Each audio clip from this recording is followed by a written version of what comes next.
splitting the sea into that good side. Go far intuition, lifting up that soul right. High low, high low, high low, high low. Elevate my love, generate my touch. Everything I see coming to me, I'm knowing. Fruits that I bear from the sowing. I just put in work to the morning, to the three bird that we heard. Stepping through the light, that's a rebirth. Giving thanks to life and the ether. I can never fall when I'm free word. Free bird, free word, free bird, free word, free bird. I'm Elo, I'm Elo, I'm Elo, I'm Elo. Sun rays like a satellite, energies bring me back to life. Catch me chilling with the Elo, universal flow, I belong here. Sun rays like a satellite, energies bring me back to life. Catch me chilling with the Elo, universal flow, I belong here. High low, high low, high low, high low, high low. I fucking love Thanks you. to the fire.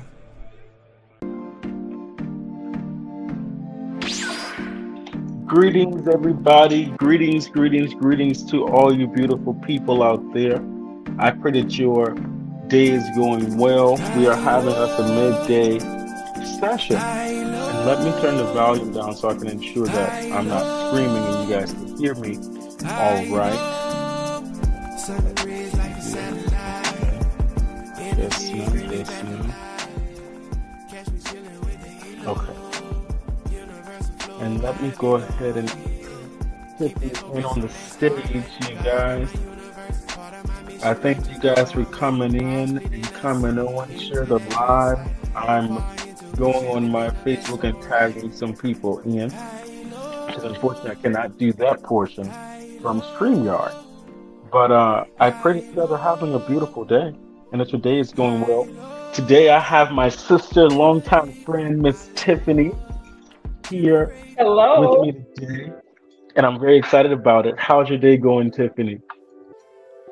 So far, so good. I'm a little sluggish today, but I am blessed to be here. I Always blessed to understand. be here. I'm so glad that everything is well, and I can understand the sluggish part because rest has definitely been a thing, and needing it Mhm. and getting enough of it has definitely been a thing. And so I could relate with you there. You guys, today is a special live for me and Tiffany too, because number one, we go way back on this spiritual journey. She's one of the OGs, as I said. You know, I have a select few that are OGs when it comes to like when I started out as a practitioner who's been with me from the very beginning, and are still here in different capacities of my journey. And so I'm very happy to share the space. You guys excuse the noise in the background. I'm in the city of Atlanta. But I'm so happy to share the space with Tiffany this afternoon. And we dive into a topic that we both are passionate about and that we love in different ways, but love. And so today, Tiffany's going to shout me out and present some questions. And I think questions that I think all of you guys probably have had, have, or still have, and can benefit from this dialogue.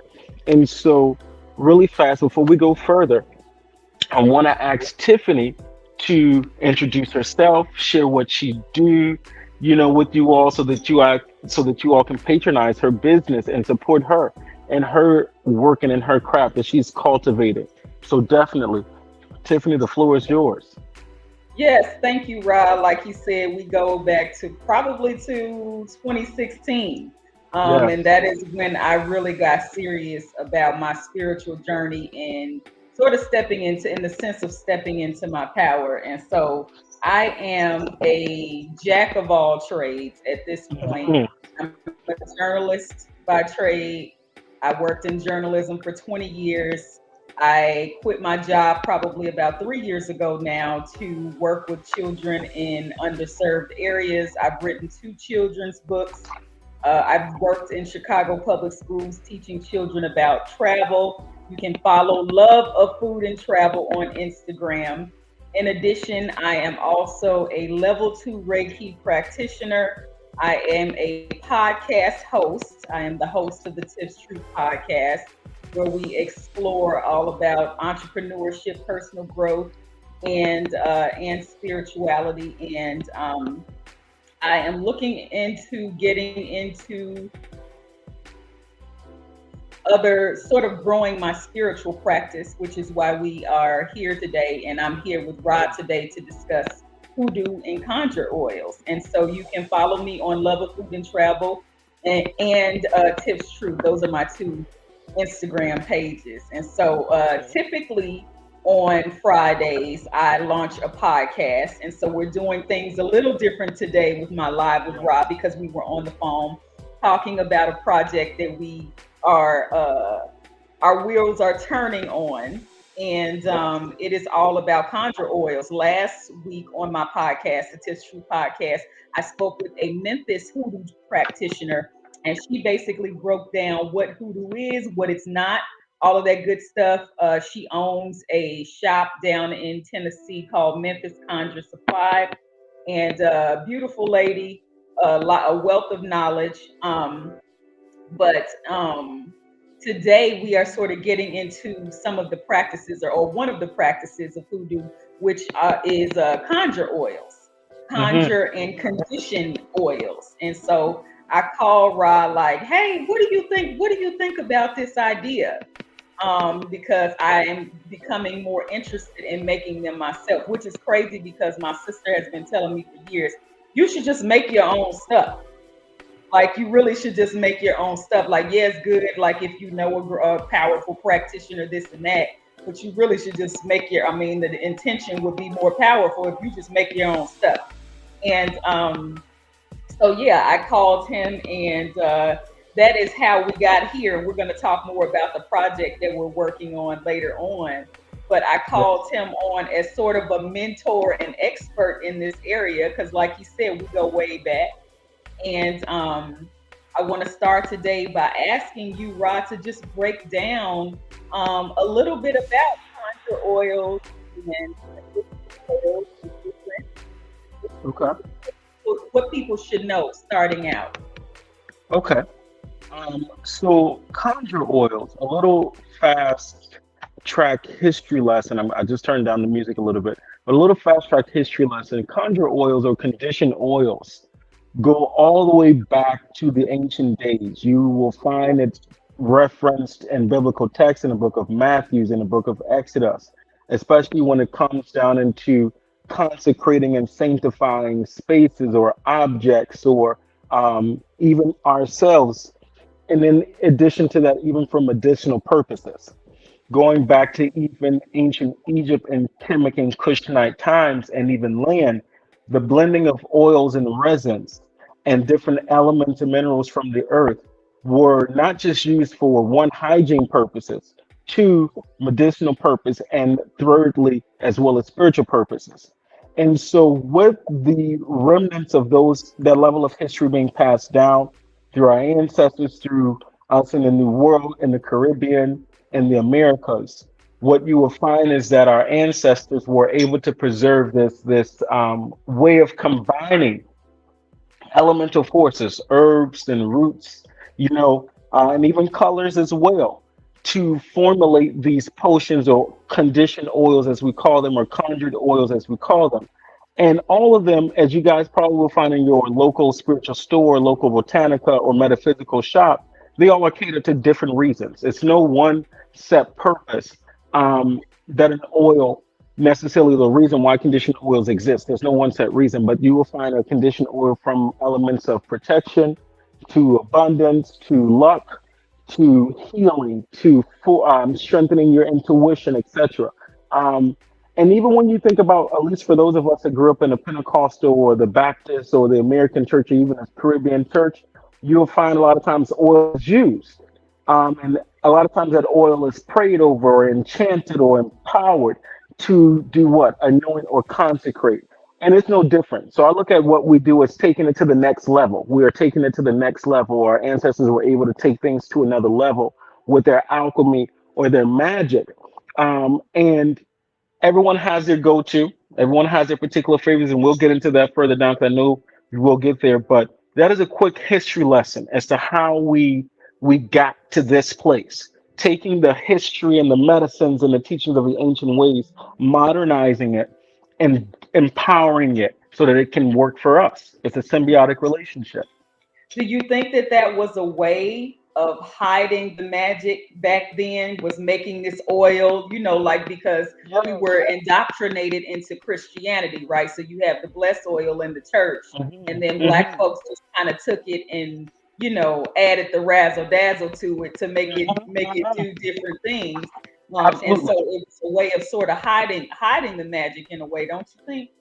I definitely look at it as a definite a good mechanism to hide the magic. I like that term, hiding the magic, or learning how to keep it a secret. Definitely, Right. not necessarily hiding in the sense of, but yes, definitely hiding it or keeping it a secret. Why would they do that? One, because as we know, our ancestors went through a lot, and working alchemy and working magic in the simplest or the most complex forms was frowned upon, and it could lead to death. And so, out of Right. necessity, it needed to be hidden.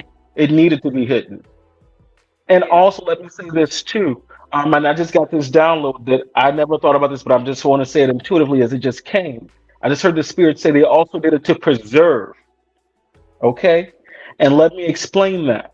When you think about a medicine, okay, because we use a different base always, when you think about medicines and shelf life, or even you Mhm. going out into the woods and going out into the parts of the, wilderness where you're collecting and gathering these herbs. If I were just to leave the plant out in a natural state where it's openly exposed, it will not last. But then if I dry it and cure it properly, it extends the shelf life. But now if I begin to add that and infuse that in an oil, I can surpass it just in a stabilized, normal dried state. And I also can maximize the uses of its properties. That's the alchemy of it. Oh, okay, that's good. So I want to Mhm. get into, because in hoodoo and conjure, they call it different things as I understand it. So correct me if I am misspeaking, but I heard somebody break it down and basically said there's a difference between a conjure oil and a condition or intention oil. A conjure oil, is how she broke it down, is when you are actually calling on a particular spirit to conjure a particular result. Like if Okay. you're working with high John, for instance, Mhm, right? You got mhm. to call on the spirit of that root in Okay. order to get a desired result. Versus a condition oil would be a love or money oil. Does that make sense? The conjure Okay. versus So condition. So break that down for me. I'm so glad you brought that up. Let me fix the lighting just a second. You guys give me 2 seconds. I want to fix this. Okay. But I'm so glad that you brought that up because a lot of people, what you would find, just like in other branches of spirituality, different Mhm. people will have different schools of thought. Okay. And so, with those different schools of thought, I cannot tell another person that their teaching is right or wrong. But what Right. I will yield is my perspective on that matter. When you talk about conjuring, conjuring in itself, whether it's oil, an intent, an energy, a vibration, a manifestation of something, the rotation of conjuring is to bring about or to take a collective of elements. Mhm. Okay. And in my belief, a proper conjure or a potent or balanced conjure work is going to utilize all of the elements in some shape or form: earth, air, water, and fire. Okay. In some Okay. capacity of the way, is going to utilize that. Even if we're not making an oil, even if I'm doing candle work, even if I'm working in a space and I want to call a certain vibration, not necessarily a particular deity or an entity, but a certain vibration. Just as we're talking about love, peace, harmony, you can Right. conjure that energy into a room, same as I can conjure it into an oil. And so, in my perspective, a conjure oil and a conditioned oil are in fact the same thing. Okay, and because at the end of the day, for me to produce the love oil, I Right. have to conjure that energy, not just through the herbs itself, but through my intent, through my visualization. Same thing that I would do for a protection oil. You understand? It will be no separation, or a root based oil. Now, when we talk about roots and plants, Right. the plants and the roots themselves have a spirit. Okay, they have a spirit already. They are its own entity. You don't Hmm. need any outside force to enhance it. You don't need any outside force to build that other than yourself, the earth, and God, and the spirit Okay. that God placed in the memory of that plant or that root. You understand? Just like we are Mhm. living, they are living. Okay. Now, when we talk about conjuring in the sense of calling a deity, High John, calling Oshun, calling Archangel Michael, that to me in itself is, I mean, how can I word it where it makes sense? Hmm. Okay, thank you, Spirit. There's different types of workings when you are a hoodoo practitioner or conjure practitioner. People, they have their preference in what title they prefer. Hmm. Now, when it comes to hoodoo in itself, a lot of times hoodoo uses a lot of holy text, whether you're using the Quran, whether you're using the Bible. Predominantly, a lot of our ancestors use the book of Psalms. That is the working or the invocation to empower or ignite the energy with the workings. Okay. And typically, you're calling on God, you're calling on the angels or whatever. Now, when it comes to conjure, you know, conjure can be a twofold thing. It can be simply elemental without the calling of a particular force or deity by name, because you got to realize the deities and energies that we work with are tied to the elements themselves. Does that make Right. sense? Okay. Yeah. For example, if I'm using taking up a root from the ground out of the dirt, I never have to call on Mother Earth, or I never have to necessarily call on Onile or Mama Letta by name, because the mere fact that I'm acknowledging the earth and using the earth element, she's already there. Right. Okay. Does that make sense? Yes. Okay. And so when it comes through the actual now workings of calling an entity, calling an Orisha, calling a Loa, calling an angel, calling a saint, that is magic that is reserved for that energy. So I would say I'm working a spell, or I'm working a work with such and such. Now Hmm. within that workings, can there be conjure operations? Absolutely. But there will be specific things that will be directly connected to that energy and to that vibration. Does that make sense? Say that again. Okay. So let me go further. If I say, okay, I'm making a love oil. We're gonna Okay. use it here. Say, okay, I'm making a love oil. And in making the love oil, I'm thinking about love, and I may place some owl green or some teddy pendergrass in the background to build a vibration and burn some love incense. You understand? And in general, I start to think about in my mind, what does love feel like? What does love smell like? What does love make me feel? What do I desire out of love? This is all that you're thinking about in making that. Now, in that whole process, I didn't call Oshun. I didn't call Yemanja. I didn't call Cupid. I didn't call any of those entities. You know what I mean? Because if I were to call them, follow what I'm saying, if I were to call them, we have to realize that there are certain ways and certain key elements that are in conjunction with their energy and their spirit. That Yeah. if I'm now making a Oshun oil, or an Oshun love oil. There will be variations to that work and the consecration and the invocation to that work that is very much so different than the process if I'm just making a love oil. Got it. Got it. Okay. That makes sense. So let me ask you this. We're talking about hoodoo. This is a Mhm. practice developed by our ancestors hundreds of years ago as a means of survival that utilized, like you said, earth, air, fire, so on and so forth. With these workings, are the ancestors always involved, even with Absolutely. someone else? And I'm guessing, I was guessing you were going to say yes, that Yeah. this is hoodoo. So the ancestors are always step And one. I'll explain the mystery behind that. Yeah. Okay, I'll explain the mystery behind that. You ever been in a situation where you're like, oh, this is deja vu? You're like, okay, I'm usually going down to New Orleans, for example. You walking the road in New Orleans, and you're on the side of the road, and you just happen to pull over by a little side of the place. You just got you some crab legs. You understand some shrimps. You walk out the restaurant, and you happen to look over to the left, and you see some herbs growing down there. Okay, you never seen that particular plant before.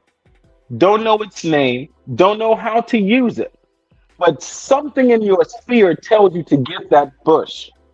You Okay. understand? And then Mhm. now you get it in your possession, and now the spirit starts to tell you, well, try it this way, or dry it like this, or hang it up here. You understand? Or mix it with this. You understand? Or you can know you can drink that, right? Or the spirit say, you know, you probably can cook that, and next thing you know, you're on Google. Suddenly my spirit said I could drink this, or let me take a picture and see all of that. This is the modernized version of what I'm saying, but all of that goes back to the core of it is your wisdom of your ancestors Mhm. speaking to you. Because realizing when you talk about ancestors being present, number one, by you living and breathing and you walking your vacation, your ancestors, vocation, your ancestors are there. Yeah. But then when you start to walk in their footsteps, and what we mean by walk in their footsteps, if you Big Mama was a herb worker, or Big Mama had a green thumb and she knew how to work those plants, and you didn't have enough time to sit under Big Mama in the flesh to learn, or you never even met Big Mama that was the great pharmacist. Right. You understand? But something starts to give you downloads. You Mhm. understand? Something starts to tell you to plant this, plant that. You go to Lowe's and next you know you're picking up seeds. You don't know why. That's your ancestors. That is because when we talk about the ancestors, the spirit and the vibration of the ancestors, we have to realize yes, sometimes we're going to see Big Mama. Yes, sometimes we're going to smell Big Mama's perfume. Mhm. Sometimes. But the actual energy and spirit of the ancestors, from my belief and teachings, is it is a consciousness thing. When you tap into ancestral energy, you tap into the collective consciousness of Yeah. that lies in your DNA. And when you rise to a certain level, you then tap into the collective consciousness of all of the wise ones that have gone Mhm. before you. So if you happen to go to Virginia and go in the woods and feel Harriet Tubman's energy around, or hear, you know, when you happen to hear gunshot, but ain't nobody holding a gun around you, you understand? And you start to hear hymn singing, your ancestors are there. You know, and that Mhm. wisdom will begin to Okay. manifest. And as you take it step by step, precept by precept, it will go from you picking it up, the root, or going to the store and buying the root, or planting the seed, or picking the herbs, and not knowing what to do with it, not Googling anything. But Mhm. from the time you pick it up, get in your car and go home, Spirit already starts to talk to you. And then by the time Yeah. you start to set up your space and get into the motion of working, spirit begins to talk to you again. And so whether we can say it is the first line, the front line for all of us is in fact our ancestors. Always the ancestors. Yeah, hear spiritualists say that all the time. Like you jump skipping steps. You can't skip You the can't steps. Your ancestors because are they will your make you go back. first line of defense. Yeah. Hmm. Hmm. They will make you go back if you skip a Mhm. step or you feel like you know if they are very much so keen on you developing a particular gift Yeah. or stepping into a particular level of awareness and understanding, they're going to keep you in that space and in that rotation that's around you and place you in consistent scenarios Mhm. where you're constantly having to embrace that, deal with Right. that, grow in that, you know. Hmm. Speaking of which, I want you to talk about the importance of healing in spiritual work because I heard another spiritualist also say, you can't magic certain traumas away. You gotta sit with that thing and you gotta work through it. You gotta heal it. There's no Hmm. candle you can light, no oil you can buy, no, what, whoever you can go to, Babalao, like whoever you going to Mm-mm. actually get rid of your trauma. I want you to talk about the importance of healing and mental Yes. health before you jump into Yes, everything. good. Yes, okay. So let me tell you something. Healing is so important because I heard something the other day that so resonated with me, and it was actually a preacher that said it in their sermon. Hmm. A lot of us don't realize that the very triggers that we're dealing with, sometimes even the very pains or subconscious reactions and responses to sounds and feelings in certain scenarios, can be very much so the experiences of our ancestors that we are still embodying. Yeah, it's in our And DNA. until, yeah. And so until we sit and find ourselves in a space or we create the space, preferably creating the space when you're Right. conscious of, and do a self examination. You Hmm. understand? That self examination comes in a few different ways. This is how I go about it. Number one is, how am I physically feeling? Watch me. Hmm. How am I physically feeling? Okay. I have a little tension on the left side. Okay. I have a little pain, or my heart is feeling a little heavy, or my breathing is off. I feel tension in my chest. I'm having a abnormal situation on this side of my head, or on this side of my head, or in the back of my head. These different things now. Okay. Hmm. That's number one. Well, what's been on my mind so much? What have I been thinking about? What has been coming up? Is it that person I'm supposed to call and apologize that I'm still trying to avoid? Is it something that I'm holding on to from way back when I know that I've said and I've professed that I've grown, but I've truly not grown? Is it all of these things? Is it that when I am walking the road at a certain time or in a certain environment, I feel a certain way? And where does that come from? Because I can't pinpoint it. Hmm. So then when you can go down and create a small general list, and you can Hmm. pen these things out, go into a space now to then ask spirit to reveal if there is, in fact, what do I need to do to help me get to the next place and get out of this state? And if you are in tune enough with yourself and in tune enough with the spirit of the source, your ancestors, and with the source, whatever you call it, things will start to come.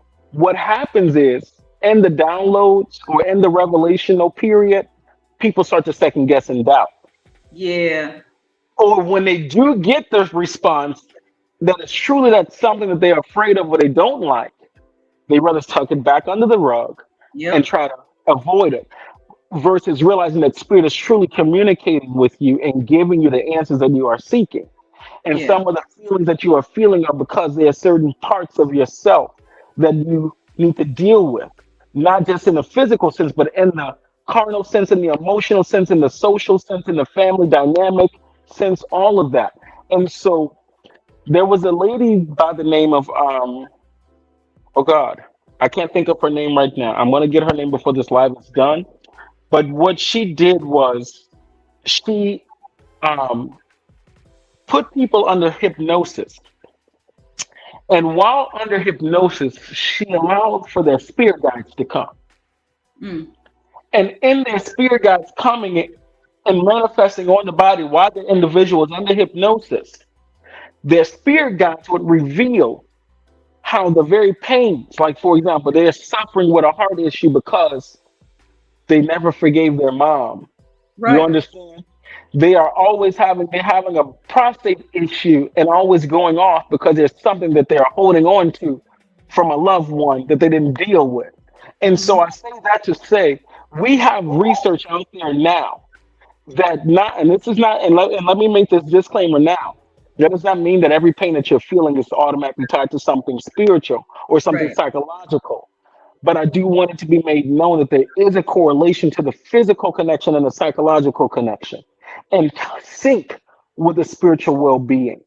And so there is now resources and research available out there for us that, and even holistic doctors and healing centers you can go to where if you are having certain conditions and blockages that just you've thought about it, you meditated, that's not enough, but now it's becoming a physical thing that you Hmm. can find out what are the connections.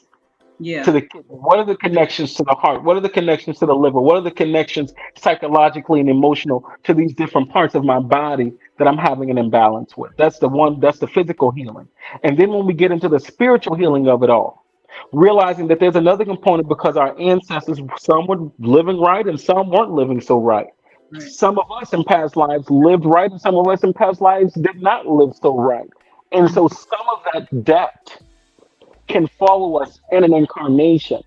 And it following us, we have to rectify that. Yeah. You understand? What And does it's that hard. look It's like? hard. It's not. It's It's not hard. easy. Which is why, like you said, people like push it under. They push it under the rug because it takes isolation. It takes Hmm. actually going and unearthing things, and it's Hmm. painful. It's And you very. have to go It into takes resolution. forgiving people you didn't want to forgive. It takes asking for forgiveness for people that Yes. you wronged because of your Yes. traumas. It's difficult. It's very Yes. difficult.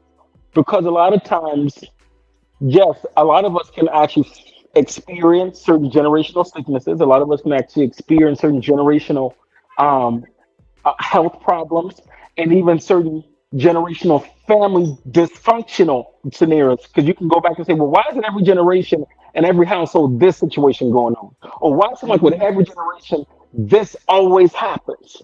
Yeah. It may not come out right away, but this thing always happens. And it's not in a progressive manner. That is because there's something that was taken up that was unbalanced. At some Mhm. point was on scale and then became unbalanced. And so Right. us being the Christ consciousness, us being the practitioners, us that are walking in awareness and enlightenment are in fact responsible. Right. I And the was responsibility comes a few ways. Sometimes it is to address and rectify and call things out with those family members and friends and mhm. dynamics that need to be addressed and take the rip off the band-aid and have the uncomfortable conversations. And then the other element of the healing is also how am I manifesting? How am I manifesting in my thoughts, actions, and deeds Mhm. some of these low vibrational ways that are not progressive to the legacy that I'm called to produce? You Perfect understand? segue. Perfect segue because I'm going to ask you, coming from someone who unfortunately connected with a practitioner who was not uh, working in integrity. Hmm. How do we know? And obviously we talk about our ori or our intuition and God and our ancestors, but how do we know, since we're talking about these oils and these Hmm. products that we use in hoodoo, that we are dealing with a good practitioner, a practitioner Nice. that is on the up and up? How are we Okay. able to tell? A few things. I'm going to try to create two categories here, and then I'm going to try to create two categories for the of practitioners, and I'm going to create two categories for the clients. Okay. Okay. Follow me. I'm going to take my time. I don't want to rush through this. I want to make sure I truly break it down. The client, the person that is in search of a practitioner, mentor, teacher, etc., etc. Hmm. When you are in search or you're looking for someone that is trusted, most of these individuals that are trusted sources are not when I say looking for clients in the sense of they're not every day they're not in your inbox Right. trying to bribe you to come to them. They're not sending you promotional deals every day unless you ask for that, unless you subscribe to receive that. If that's not something you subscribe for, that's not something you need to be, get into because it's a gimmick. When you talk about the clients that are in a rush, let me say this for you all now. Those that are working or looking for teachers or trying to figure it out, do not go into any situation in a hurried stage. Okay? Hmm. Do not rush Or into any desperate. situation. Okay? Do not enter it desperate. Don't smell desperate. Don't look desperate. Don't act desperate because that is a readable sense and people Yep. will pass you in. Okay? That's number one. So you save yourself by knowing, let me do some research. Research is important. Hmm. Okay? Research is important. What does the research look like? Research the practice that you're trying to get involved in. Okay? research this style of work that you're going requesting. Not saying everybody's work going to look the same, but at least try to have some foundational understanding of what it is you want and what it is you are seeking. 'Cause a lot of times you have clients that saying they want this and want that, and they don't know what the hell they want. They want to learn, but they have no starting point. And so then it's collecting information, but then when you go ahead and quiz them on the information, they have nothing in mind. You know what I mean? And so take your time and process. When you talk about looking for someone that is going to teach you, that first meeting, when it comes to a mentorship, whether it's a conjure mentor, a Babalawo, a Mambo, a Ugan, a Ianifa, anyone that is of a practice of leadership and they are in a position to teach. Okay? In that first meeting, in that first connection, a real mentor and teacher is going to examine you in a sense of they're going to feel you out. Right, to see if you're even ready. Yes, to see where you are. They're going to feel you out. And that is the safest thing because one, it's safe for you in a sense of before you begin to become exposed to some things you're not ready for, and safe for them because they don't want to be responsible for bringing you to a space you're not ready for. So it's a double-edged sword there. And so the next element of it is sit down and ask questions. And this can go one or two ways. Book a reading. And in booking the reading, only give the necessities they ask for, which should be your name or birthday. Sometimes it's your name and your mother's name. Sometimes it's your name and your maiden name. Sometimes it's just a photo if they're doing a text communication or an email communication. Don't go in giving too much information. Okay? And what does that do? That does not mean that a person cannot read or is not an effective reader, but their spirit may just not be able to access yours. Does that make sense? That's so it's the two ways you want to go about it. You don't want to share information because you want to see if the spirit is in alignment with your spirit. Okay? And at what capacity can the spirit use them to aid you in your situation? Okay? You take that in. You sit with that. You meditate about that. You pray about that. Spirit, ancestors, God, Most High, universe, is this person in alignment for me to work with? You understand? That's the question. Are they meant for me to be in the space with them? You know what I mean? And if spirit gives you the approval, you take the next step. The next step is no one should be trying to initiate you, sell you anything other than spending time and breaking down knowledge and teachings to you before. And let me explain now, there are certain teachings and knowledge that is reserved for persons that have gone through rites of passages. That is understandable. But when it comes to foundational information that is pretty much Googleable, fact checkable to the public, that is information you need to be given in the early stages. Teach me about the Palo. Teach me what are the foundational things. What is Ifa? What is Ocha? What is voodoo? What are the principal beliefs?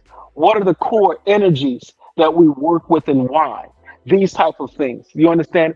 And if they cannot give you an understanding that one moves your spirit, but also gives you clarity, okay, and confirmation and guidance, you shouldn't be working with that person. But if they are in fact checking off those boxes, they're giving me information, they're making sure that I'm processing and understanding the information, and they are not trying to empty out my pocket and say, I need this and need that and need this before I even understand what it is. Right. They should not be asking you upon the first meeting, trying to get you, take your money and get you initiated into something upon the first meeting. No, ma'am. No, ma'am. If I don't know what this E-Day represents, why are you trying to tell me what it is? Tell me why this is important. If I don't know why this shrine and how it is and what it is, and you can explain to me the importance of it, you don't need it. You understand? Because let me tell you, even if it comes up in a reading, for example, that yes, you do need initiation, or yes, you do need a shrine, or yes, you do need a form of protection, or yes, you need a particular type of workings done. If that isn't, in fact, the case, and you in that moment don't feel ready, please, people, hear this today. Do not walk away thinking that you're going to get hit by a bus and die tomorrow. Right. The spirit sees you. Your ancestors see you. And it's them that took you from that point to get to the next point. And so they know that when it is right in your soul and right in your spirit, and the person is in alignment with you, the practitioner is in alignment with you, then you go forward into the next steps. But if you have Yeah. a whole lot of reservations and lack of clarity, Yeah. Don't let then nobody talk you into something you're not ready for.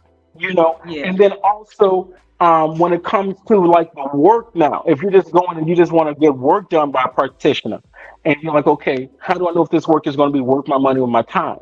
Number one, you can ask around. If you see people that are commenting or active on their page, or people that have, don't be ashamed. It's as just like we're going to do anything else. Word of mouth is important. Now, let me say this: word of mouth can also be tricky because you do Hmm. have spiteful, envious, jealous people out here. Even for me, as good as I am, and as much as I try to help people, I have people that don't like my guts and want to see me die tomorrow. You understand? So I'm sure they would say some very BS things about me. But at the end of the day, at the same hand, you will still ask around and you will find other information that was be valuable to you. You Right. understand? And beyond that now, an inquiry doesn't hurt anybody. An inquiry is not a reading. An inquiry meaning like, what do you specialize in? What Hmm. style of work do you do? You understand what is your mode of practice? That could be a particular religion or spirituality, or it could be something that's more metaphysical or their own asha they working in, and that is okay too. But you do need to know what type of energies and vibration these people are working with, because in the same time, when you get a work done by a practitioner, just say for example, you know, I do a Kabbalistic work for you that was given and was revealed for me to do something under the Kabbalistic rites and do that type of work for you. You most likely at some point in time in your journey, if it is in fact with a particular entity that I worked with, people don't tell you guys this, but I'm going to go ahead and tell you the truth. You will encounter them at some point in your journey. And encounter them may not be a dream, and it may not be a vision. It may be a scenario that embodies or encompasses their energy. You may be in a space or an environment, and somebody can be possessed or mount that energy and communicate to you. And so, various of ways. So, you must know what type of vibration or energy people are working with, because it affects you. It may not affect you right up close, but it affects you long range. Yeah. Because the moment somebody, for example, whether you coming in, you go to a Orisha practitioner, whether it's a Babalawo or a leukemia practitioner, and you're a client and you get a reading done. You're not trying to get initiated. You're not trying to join a house. You're not trying to do any of those things. But you get a work done, and the Ebo calls for Oshun to give the Ebo, to give the work or the offering. It could be 5 years from now. It could be 5 months from now, 5 days. At some point, spirit gonna start to call. You understand what I'm saying? You remember we had that experience with our first work, and you're like, I'm bringing it back. I don't, I'm bringing it back. No, no, no, no, no, no, no. But that is a serious thing. And so you have to be ready. Hmm. A lot of times you have a lot of people out here that are like novice going to a store and picking this up and picking this down. They have 50 practitioners, 50 different stores they're shopping from, and their energy is spread out. Yep. And then their life is in And they disarray. wonder why they all over the place. They can't get grounded. They can't get their head together. All over And the that place. is very dangerous. It's very dangerous to do. Very dangerous to do. And so I'm not saying, if you separate a decent amount of time before jumping from one style of work to a different style of work, or one style of practice to a different style of practice, that's different. But if you're going, okay, it's week one, I just got paid, it's the 15th, I'm going over to see the Mumbo, and on the 30th, I'm going to see the Babalao. You understand? And on the 15th of next month, I'm going to see Mama Lola around the corner. Right. All of us got different motor modalities. Now, Hmm. it would be different. Catch this. It would be different now if all of us was practicing the same thing, Hmm. because your energies are now working in a full cohesive circle. You understand? But when you have different vibrations that you're tapping into, you understand, whether it's to study, learn, or have work done. Again, understand, people, those various vibrations are going to impact your life in some shape, form, or capacity, be it financial, be it psychological, be it spiritual, be it emotional, be it any of the above. You understand? They can manifest, they can affect certain things. You understand? And so I pray that that's a good segue into that when it comes to practitioners. So when we talk about the practitioner now, you have practitioners that are teachers. Not every practitioner and not every Ia and Babalao or priest or pastor are teachers. Some are Mm-hmm. just doers. Okay. Mm-hmm. Some are just workers. Some are just great diviners. You Mm-hmm. understand? And some can be great diviners and great workers and all of the above. And Right. so you have to know what you're dealing with. So it's okay to have homegirl that reads for you and she's the bomb with the readings. You understand? She's great with the readings, but you don't do no work. But you have a trusted person that you go to do your work.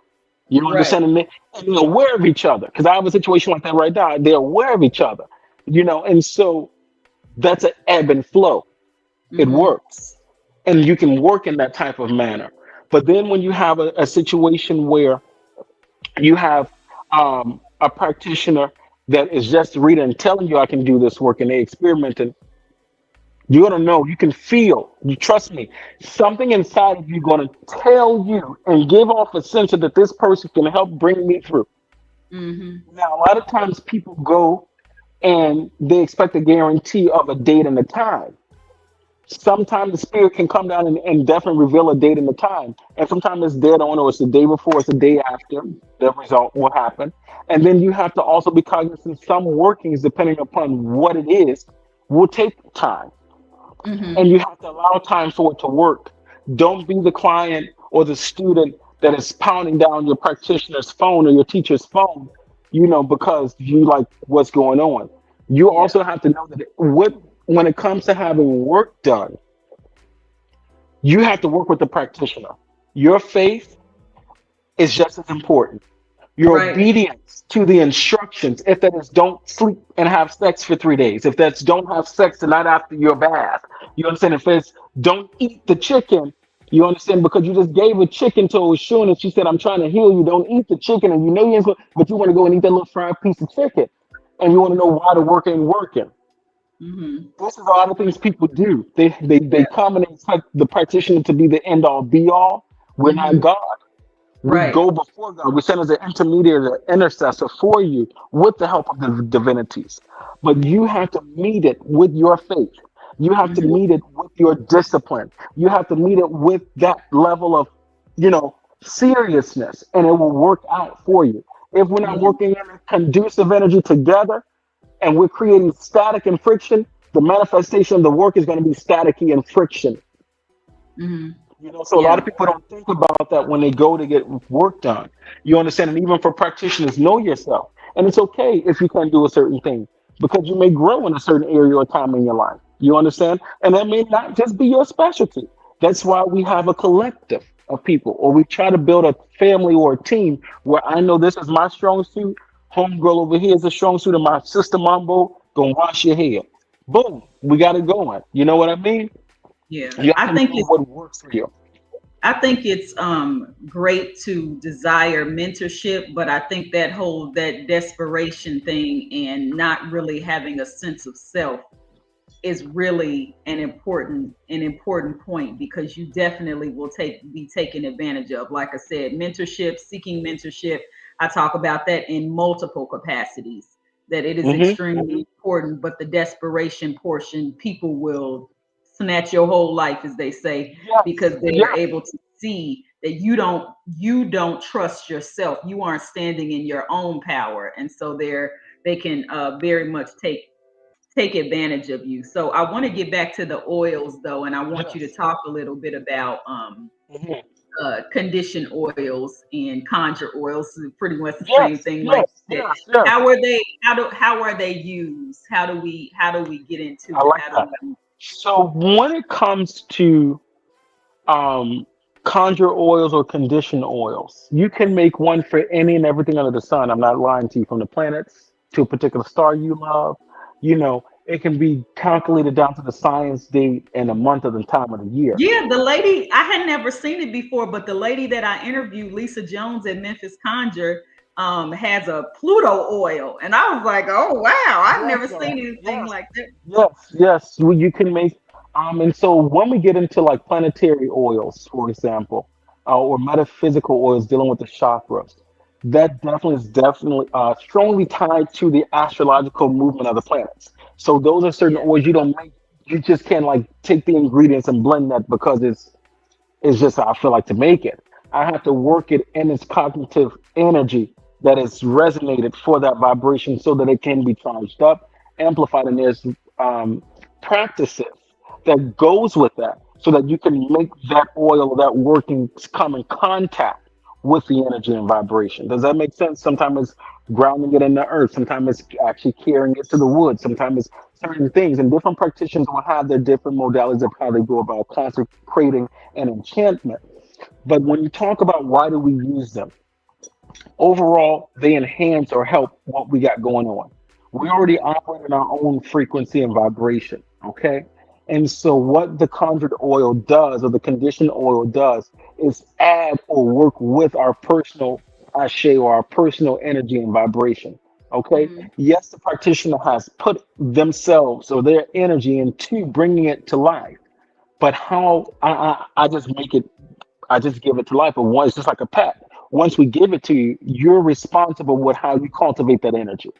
Does Right. that make sense? Right, because it's And still so, working. It still has to work with your faith, like you said, your personal ashe, and everybody doesn't know what that means. It's basically power, your personal yeah, power, your personal your power. personal, your faith, what it is you believe, what it is the incantations or the affirmations that Yes, you're speaking over yes, the oil, the things that you want to come to yes. pass, all of that. So when it comes to usage, usage can vary. Now, there's some oils that do not need to go on your body. There are some toxic oils that you should Right. not place on certain parts of your body, but they're used to be blended in a work or on a Mm-hmm. candle or on a particular type of item, or if you're going into that mode of operation. You understand? But then when we talk about the general usage, you will typically put them on you generally put them on your pulse points, your hand, your palms here, where the blood pulses, behind the ears. I do behind my neck, as well as a consecration and a sealing to watch what's behind me, and evil eye. Your third eye, you understand? And when I do my third eye, I not only anoint and seal my third eye, but I like to go all the way back over my Mm-hmm. aura. And I like to go all the way, when I'm doing my ears. Okay. And so then the full body, I do my chest, I do my back, and I do the bottom of my feet. Okay. Now, from the very jump, when you purchase your conjure oil from the store, for those, if you haven't made it, I'm just going to use this scenario of getting it from the store. You purchase the conjure oil from the store, you take it home. My first thing, number one, is incense all of my oils, the bottles of them at least, Oh, to because cleanse it. I cleanse the bottle. So I would run it through the smoke. You know what I mean? And I would say dispel and release any ill intent, negative energy that it has come in contact with before becoming my own. You understand? And you visualize that being cleansed. You surround your light. You can use the energy of Reiki to bring in light force energy, to bring it to amplify, but also to purify. And then you speak your personal intent into the bottle. I'm old school, so I take the top off and I speak literally into the bottle and I blow the breath of life into it. Mm-hmm. Okay. And I seal that back up. And I personally, that's just me. Now, I didn't do these things in the beginning, so don't. I'm just giving you guys this because I feel like it helps. But I didn't do these things in the beginning when I first started. But after, at least I leave it with a light for 1 to 3 days. It could be one day alone. It could be 2 to 3 days. But I leave it for a minimum of 1 to 3 days with a white light to program the intent that I now placed into the oil. Okay.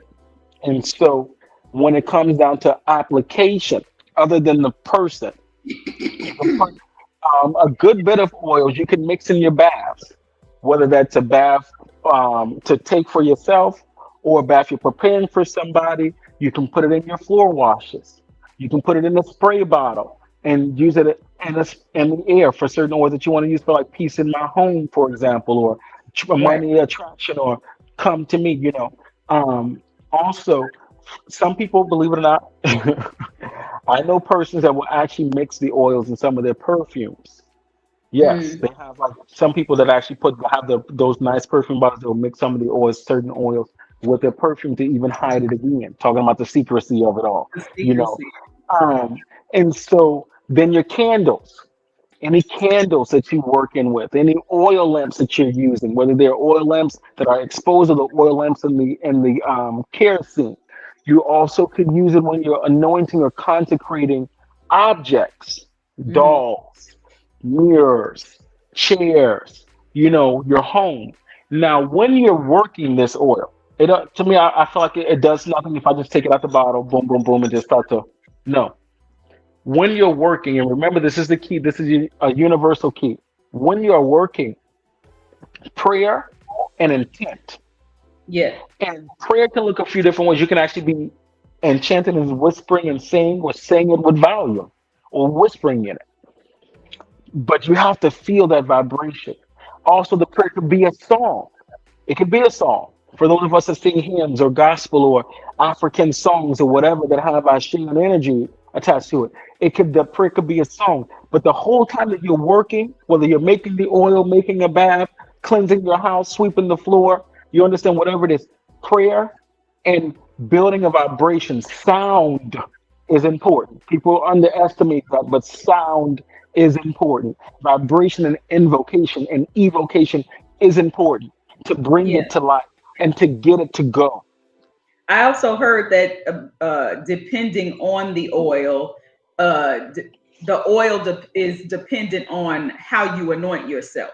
Like if you're drawing something to you, that is Yes, how you yes, anoint yes, yourself. yes, If you are trying yes, to get rid of yes. something, then you You anoint dismiss it. yourself Yes. like in a different way. Yeah. Yes. Okay. And so I'm glad you brought that up. To add to what Tiff just said, absolutely. When I'm drawing in money or abundance or something healing, I would start from my left hand because that's the receptive side, and I will draw it in. You understand? And if I wanted to release or dismiss from when it comes to like blockages, because when you think about hands, your business, hard work, things that people you're coming in contact with, things that you're touching, maneuvering, productivity.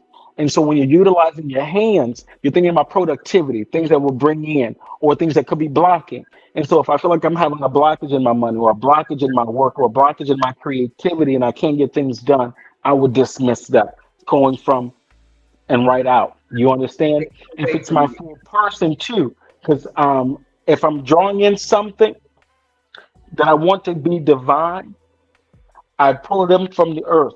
And so I will go from the bottom up, from my feet up, and I come up. That's even when I bring work in my candles, I would take the whole candle jar and literally go and rub it up, from the ground up, because I'm drawing in. If I want to unspell and dismiss, I'm going from my head down. Same You with understand? spiritual bath. Same thing. Now, spiritual baths, twofold. You can do the spiritual baths and you can mix it up. Some people like I'm so like African. I like to actually make mine with my hands and work my herbs. Some people Hmm. like to boil it. You don't understand and steep it like a tea and let it cool and then work it. Let me Right. tell you the thing: how do you make this effective versus ineffective? If you're doing the hand version, pray and sing. I don't care if you don't know the African songs and the Orisha songs and whatever. Praise, sing your gospel, sing your hymns, sing your incantations, sing your song that you made. Sing Hmm. and pray. Talk to your herbs. Talk to the water. Talk to the perfumes. Talk to everything that you're doing. Tell it thank you. Tell it what you need it to do. You understand? If you are boiling it or simmering it on the stove, clockwise, especially for luck baths, enchantment baths, drawing in, bringing in clockwise. I want to, and the whole time you're stirring clockwise, you're doing the same thing, praying the same thing. You don't leave that pot because you have to put the energy into that bath. It boiling on the stove ain't doing nothing until you Hmm. put your energy and your focus into that pot. You understand? And so clockwise, now if I'm doing a bath, in fact, to dismiss, cut clear, remove, you understand? Counterclockwise. And the Got it. whole Yeah. time I'm speaking to that energy of dismissal and what specifically. And people are like, oh, I don't know how to pray. Talking to God and being very clear from your heart, from your mind, from your full being is prayer. You It's prayer. understand? And yes, it's not saying you got to pray like grandma, like the deacon, or like the imam. Just pray, and be Right. specific. And even when you think that you've ran out of things to say, if you take a minute and think, you're gonna find yourself having some more to say and more situations or more detailed petitions. You understand to the spirit, and that is Yeah. important as well. So we're almost at an hour, but I want to know how long should you keep your conditioned oils for someone who has way too many and she done Okay. kept them for years because she don't want to get rid of them. And No, no, you no. open it up and They're you good. smell it and you like, okay, this don't smell too good no more because I've had it for a long time. Okay. How long do you Yes. keep them? 6 months? Do you keep them a year? So it's funny you mentioned that, and I think the timing varies on the oil and the properties of the oil, because Okay. some oils have like vitamin E, some oils may have a level of actual alcohol in it too, as a form of not just to loosen the oil, but also as a particular property and a preservation. And so depending upon how the oil is made. Now, oils, the best way to preserve them, especially if you plan to keep them for a long time, keep them in blackened or dark bottles and not Hmm. exposed to light. Right. If you have them exposed to light, that oil is having chemical reaction. You know what I'm saying? And it's going to change. So keeping it in a dark, cool space adds to the preservation. As far as months and time, like you were able to smell the oil and say, okay, this ain't smelling too good. If it actually has particles in it, roots, herbs, and things. A lot of times that will produce that smell in the oil because now at this point, the actual life of the root or the herbs is Has dead, expired. has expired. Okay, Oh. but if the oil was strained, that's the Mm, difference too. Oils that you find are strained and don't, because you can, like, for example, if I'm making a large batch of an oil, I would have those particles in that oil. But hmm. after the time of consecration and preparation, I will take the liberty of straining that oil. You understand? And still keep back some things that I know will last long. But for the most part, I will strain that oil for it to go to the client. Now, for aesthetic of it, and if they want to add to it, I will add a little bit Herbs. of, you understand, and that allows you to build. But if you let that oil go and it's complete, let's say you have a little vial and you want to add, that vial has a root or some herbs in it and it has oil from its original maker. Add to it. You can add a nice curio oil to that. But the moment you let that original mixture leave, you're done. Okay. Yeah. It's also important to note that the kind of oils that we're speaking of are not the same as essential oils. No, no. These will be your come to me, your return to center, your protection, your high John oils, your good luck oil, your attraction oils. And so that's why a lot of times when you go to the botanicas for the general condition oils, you see they have colors to them. The colors help so people can identify, and the colors add to Mhm. what the purpose is. But you notice they have no particles in them. They're strained, Right. so they typically last longer. Yeah, You but the understand? They last essential longer. oils are actually, those are the potent oils that you actually put in your diffuser, like the frankincense, the lavender, that kind of Now this thing. is it. You don't just, yes, and you can even add and just say now that oil that didn't smell so nice, strain it. And if you knew the notes that were in it, bring it back to life.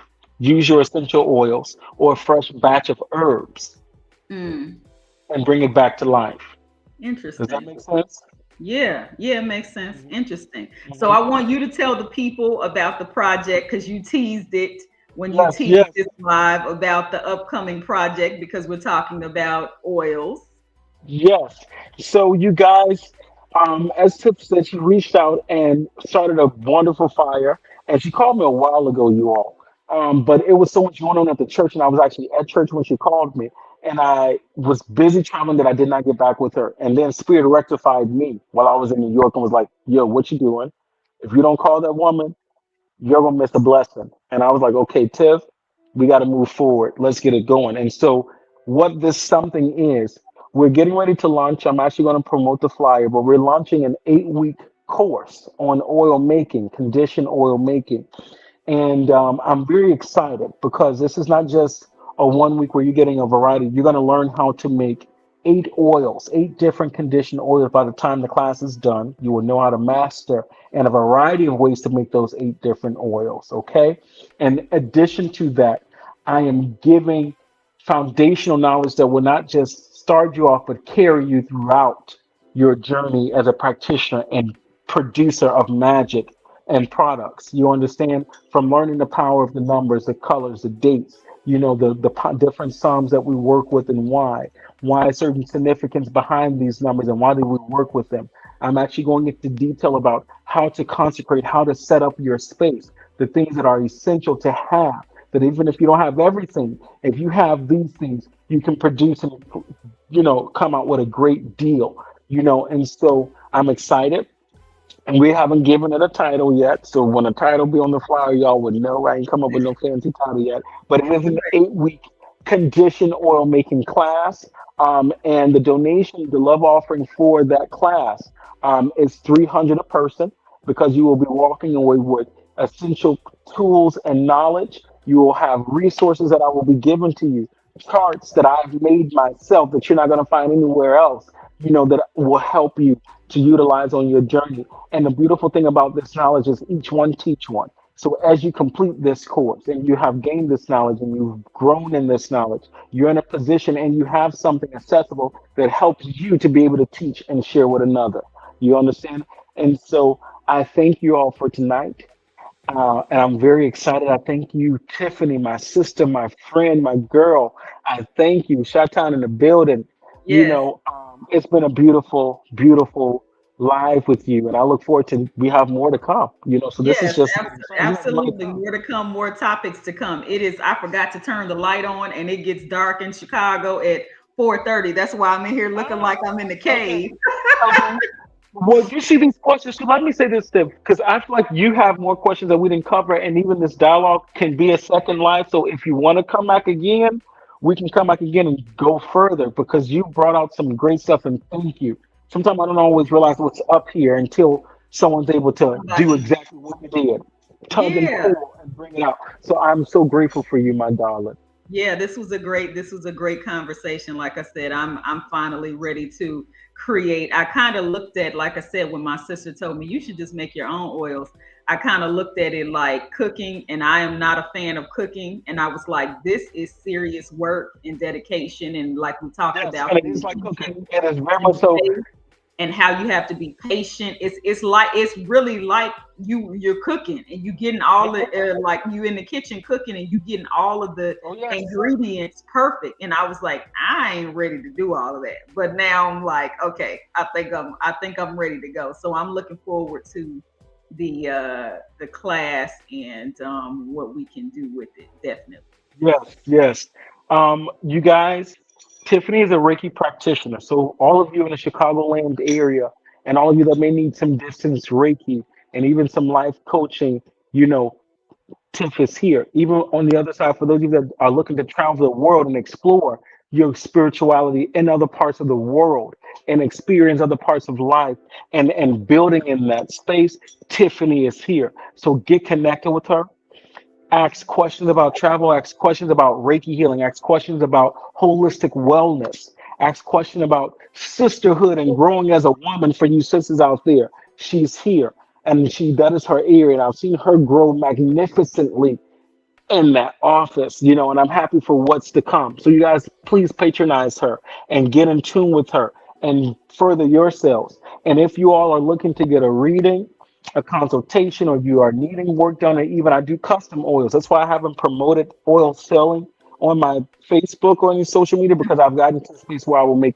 personal condition oils for customers. And so neither here nor there, if you are in need of an oil, a reading, spiritual work, mentorship, guidance, whatever, reach out to me. You guys know how to find me. The El Rock Collective, social media, Facebook, my phone number is accessible. We are here for you all. And Yes. we love you all. And you guys have a beautiful evening. Thank you for joining us. Yes.